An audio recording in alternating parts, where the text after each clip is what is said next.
Cette année, on a mis en place aussi des choses un peu nouvelles. Le mardi, déjà la veille des rencontres, on avait 5 offices de tourisme qui étaient là avec toute une équipe de collègues qui venaient travailler sur leurs projets, des UX designers de Voyage SNCF qui est notre partenaire cette année et qui a mis à disposition des UX designers qui bossent chez eux, Akani, une agence aussi d'UX. Donc c'était une sorte de hackathon du tourisme pour les destinations. Et on a aussi eu un vrai hackathon avec la Wild Web School de Bordeaux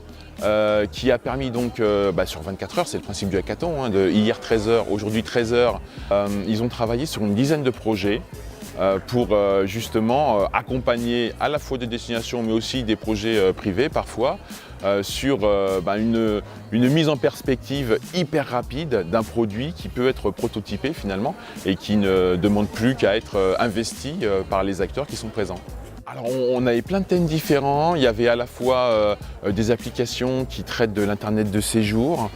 comment aujourd'hui je suis capable de donner une information en temps réel par rapport à la météo, par rapport à la disponibilité et qui donc est un produit qui est différent de ce qu'on a pour préparer un séjour ou pour être séduit par une destination. On a des produits notamment sur l'agrégation aussi d'avis clients et comment je fais matcher entre guillemets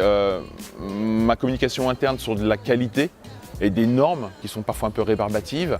et de l'avis client qui aujourd'hui est essentiel, de la réputation et comment on arrive à croiser les deux et à construire des outils qui permettent d'avoir l'un et l'autre sans être rébarbatif pour le client qui ne va pas répondre à 10 000 enquêtes par exemple.